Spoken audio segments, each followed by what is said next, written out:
Saudara, tim forensik telah mengotopsi jenazah Brigadir Yosua Huta Barat. Sampel hasil otopsi ulang akan dikirim ke RSCM Jakarta untuk diperiksa lebih lanjut. Kapolri meminta semua pihak mengawasi mulai proses otopsi ulang Brigadir Yosua hingga hasilnya keluar nanti.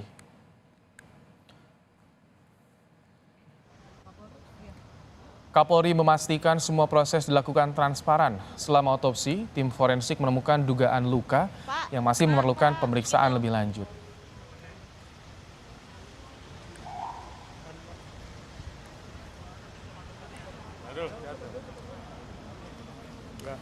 Hari ini telah dilaksanakan otopsi ulang dan tentunya juga pada saatnya akan disampaikan ke publik.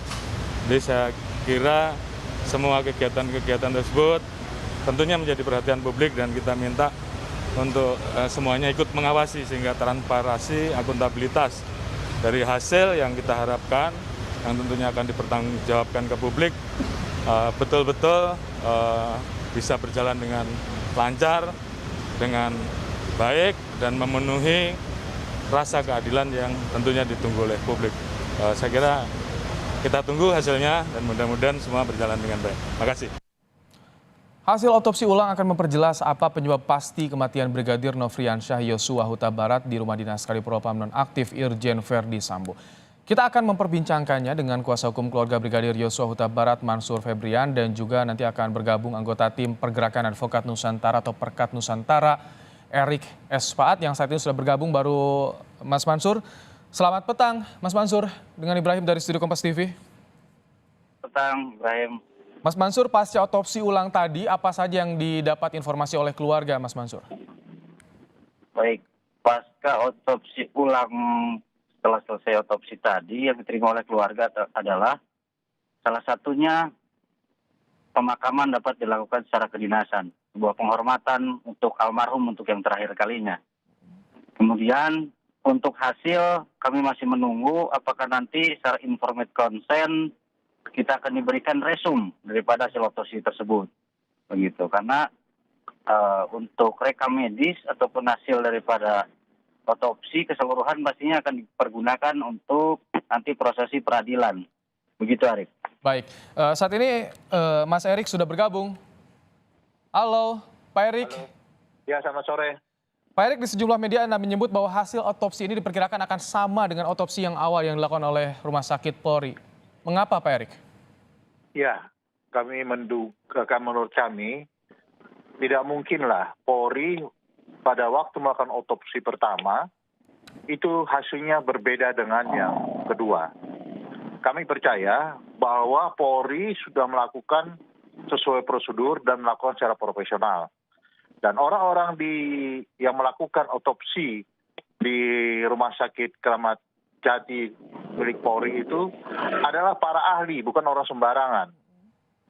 Mereka pasti menjalankan tugasnya sesuai dengan ketentuan yang berlaku, tidak mungkin sembarangan. Dan kami begitu yakin juga ini tidak jauh berbeda karena Kapolri sendiri menyatakan bahwa ini atas permintaan para pihak termasuk pengacara daripada keluarga J untuk melakukan otopsi ulang. Ini membuktikan keberanian dan beliau punya keyakinan bahwa otopsi yang pertama kali tidak akan jauh berbeda dari yang kedua. Itu keyakinan kami. Pak Erik, tapi tadi disampaikan bahwa otopsi yang kedua ini tenggat waktunya lebih lama karena perlu 2 hingga 4 minggu untuk penelitian, bahkan sampai 8 minggu untuk hasilnya, Pak Erik. Ya, itu kan masalah proses saja. Tapi hasilnya kami tetap punya keyakinan tidak jauh berbeda. Tidak akan jauh berbeda. Baik. Mas Mansur? Kami lihat juga para baik, silakan, pakar dari forensik juga mengatakan bahwa janganlah membentuk opini gitu kan. Menyampaikan hal yang itu bukan bidang seperti kita pengacara. Itu bukan bidang kita. Kami ini bukan ahlinya di bidang itu. Baik. Seharusnya itu adalah kembalikan Saya percayakan tanyakan kepada kuasa hukum keluarga karena yang meminta otopsi ulang keluarga. Pak Mansur, Mas Mansur, diperkirakan akan sama tanggapan Anda soal hasil otopsi ini akan sama. Baik, rekan Arif. Terkait pernyataan daripada rekan senior dari Perkat, tentunya itu kembali kepada personal masing-masing pihak yang bernilai dalam suatu kejadian. Namun kami memiliki keyakinan ataupun pendapat lain terhadap apa yang sudah kami laporkan, apa yang sudah kami adukan di Bareskrim Polri, tepatnya secara resmi pada tanggal 18 Juli. Begitu. Dan yang kami bawa adalah bukti ataupun fakta daripada foto jasad almarhum dan juga video jasad almarhum, kemudian didukung ada beberapa alat bukti, surat tentunya, yang menjadi dasar pendukung kami melakukan pelaporan. Jadi dan kami juga tidak bisa mendahului hasil yang pertama akan sama dengan yang kedua, karena secara tegas kami nyatakan bersama tim, kami menolak melihat hasil daripada yang pertama. Karena kenapa kami tolak hal tersebut? Ada menurut kami hal-hal yang dianggap unprosedural tentunya. Jadi kami secara konstitusional dan masyarakat juga memiliki hak untuk melaporkan hal tersebut. Pak Mansur, tapi keluarga dan kuasa hukum sudah awalnya melihat hasil-hasil otopsi dari Rumah Sakit Polri yang awal. Apa sama sekali belum mendapatkan? Belum, karena waktu gelar perkara tanggal 20 Juli, kami hanya memaparkan bukti-bukti yang kami ajukan sebagai bukti permulaan tentunya, yang kemudian ditindaklanjuti oleh tim penyidik, dan sekarang inline dengan adanya ekshumasi. Nah, perlu kami tekankan, ekshumasi tersebut sebetulnya adalah keperluan ataupun kebutuhan daripada forensik, daripada penyelidikan perkara ini. Apa sih sebetulnya penyebab dari kematian ini, dan apa sih luka-luka yang ada dalam tubuh. Jadi, yang sering dipertanyakan. Kalau kami misalkan, bukan membangun opini. Kalau misalkan belum melihat, Mas Mansur, kalau belum melihat hasil otopsi yang pertama, mengapa lantas dari keluarga, kuasa hukum keluarga mengajukan otopsi ulang? Baik, kami mengajukan secara resmi permohonan adanya otopsi ulang, karena tadi saya sampaikan bahwa ada narasi ataupun statement yang berbeda yang disampaikan oleh waktu itu Polri, yang menyatakan terjadi tembak-menembak dan ada luka tembak begitu. Namun setelah keluarga melihat kondisi jasad daripada almarhum, ada banyak perbedaan ataupun ada luka-luka lain daripada statement yang disampaikan oleh Polri. Maka dari itu secara nurani daripada keluarga mempertanyakan, sebetulnya anak saya diapakan, kan seperti itu. Jadi kami bukan membangun opini, kami berdasarkan fakta yang kami kumpulkan dari pihak keluarga begitu. Baik. Kita tanya ya, Pak Paat, bukan membangun opini tapi fakta yang ditemukan keluarga soal foto dan juga bukti luka yang ditemukan, Pak Paat. Ya, saya sampaikan tadi jangan membentuk opini karena ada ahli forensik juga berbicara jangan membentuk opini sehingga mempersulit kami bekerja. Itu yang kami sampaikan dari berita-berita yang kami lihat selama ini. Nah, kami perlu tekankan lagi tadi, kalau belum melihat juga memperoleh dari otopsi pertama, ya kan? Kenapa sudah minta yang kedua? Nah, otopsi pertama itu harus dilihat sesuai nggak dengan keadaan tadi dikatakan kondisi daripada jasad almarhum ada luka-luka gini. Tadi dicocokkan dulu gitu. Ini kan belum dicocokkan sudah minta. Tapi kembali kami bilang kami yakin karena Polri pasti akan bekerja secara profesional. Tidak mungkin tidak. Apalagi ini menyangkut perkara yang sangat menarik perhatian orang banyak. Tidak menyangkut perhatian orang banyak saja kami percaya polisi akan bekerja secara profesional. Dan melakukan sesuai dengan prosedur pengetahuan atau ilmu pengetahuan yang mereka miliki. Tidak mungkin sembarangan. Jadi belum dicocokkan tapi sudah meminta yang kedua, Pak Mansur. Ya. Tanggapannya langsung silahkan Pak Mansur. Baik, Arif. Saya katakan tadi masing-masing orang memiliki perspektif ataupun sudut pandang masing-masing kan seperti itu. Sudut pandang kami adalah berdasarkan fakta dan bukti yang kami himpun. Dalam hari ini ada daripada foto yang tadi saya sampaikan dan kemudian ada data-data lain seperti bukti surat. Dan harus kami sampaikan bahwa di dalam sertifikat kematian almarhum tertulis umur 21 tahun. Itu salah satunya. Kemudian juga telah ditemukan di dalam permohonan visum yang waktu itu ditandatangani atas nama Polres Jakarta Selatan, telah ditemukan jasad pukul 17.00 tertelukup segala macam, dan kemudian hal tersebut inline juga disampaikan oleh Pak Karopenmas telah terjadi tembak menembak katanya waktu itu, karena diduga almarhum ini telah melakukan tindakan-tindakan yang tidak manusiawi, dalam artian melakukan dugaan pelecehan gitu. Nah, hal itu yang membuat kami semakin miris. Apakah pada waktu itu tidak ada rasa empati kepada pihak keluarga? Karena kita harus ingat ada asas presumption of innocence atau asas praduga tidak bersalah. Almarhum ini sudah tidak bisa membela dirinya sendiri. Oleh karena itu, pihak keluarga lah sekarang bersuara, memohon keadilan, dibukakan transparansi. Jadi kenapa kami menolak hasil daripada otopsi yang pertama, daripada data-data dan bukti yang kami terima dari pihak Polri tersendiri. Itulah dasar kami Ada mengajukan. prosedur yang salah di situ yang Anda tangkap oleh keluarga ya? Terkait prosedur tersebut kami tidak bisa menilai terlalu jauh, namun kami berbicara berdasarkan bukti-bukti yang kami miliki, Baik. yang diterima oleh pihak keluarga. Baik, Pak Paat, apa Begitu. salahnya kan berdasarkan bukti, berangkat dari temuan-temuan keluarga juga? Sekarang kalau kita punya bukti, ya kan, cocokkan dulu dengan hasil otopsi yang pertama kali. Bukti ini berkaitan kan dengan jasad daripada almarhum gitu kan. Tinggal dicocokkan dulu, dilihat dulu. Cocok apa enggak? Nah kalau belum dilihat, walaupun punya bukti, ternyata nanti pemeriksaannya gimana? Ya kan, ternyata itu sudah diperiksa katakan. Kalau tadi Nah, bukti- dengan bukti- pembandingnya dari bukti- narasi keterangan polisi awal yang soal adanya tembak menembak, bagaimana Pak Paat? Ya, kita tidak bicara hal tembak menembak, bicara dengan otopsi ya. Jadi tidak melebar ke sana kemari gitu. Nanti kita berbicara melebar-melebar. Tadi juga disampaikan ini ada dugaan pelecehan, ya kan? Kami tidak mau menanggapi itu. Itu hal yang lain. Kami menanggapi adalah berkaitan dengan otopsi saja dulu.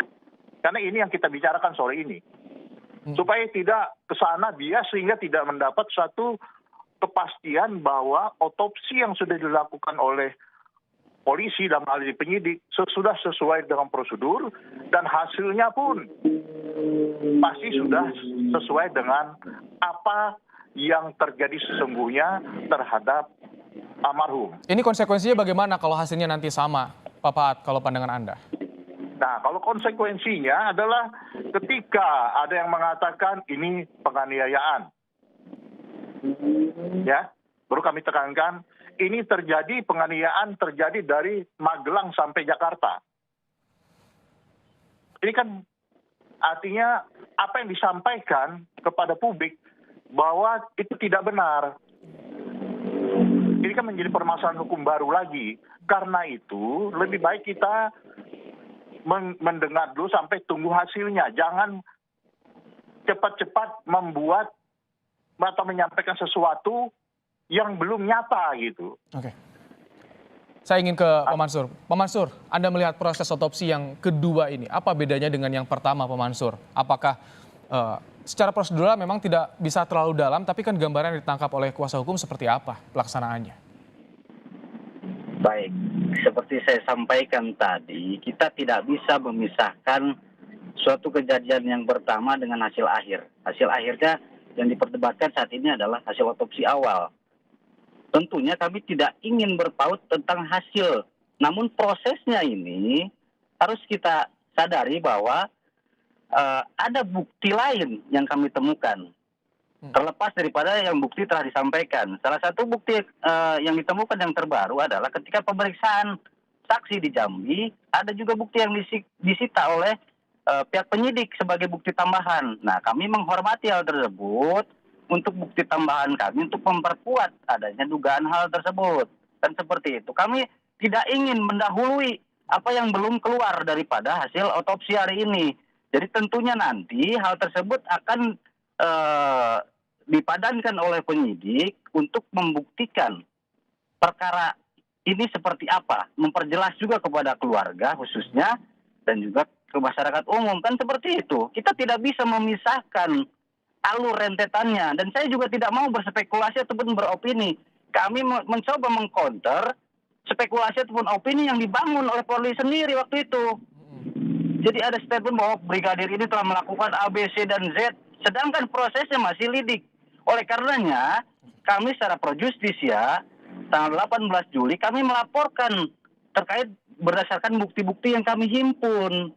Oke. Jadi semua masyarakat equality before the law itu harus ditegakkan. Kita tidak bisa menafikan hal tersebut.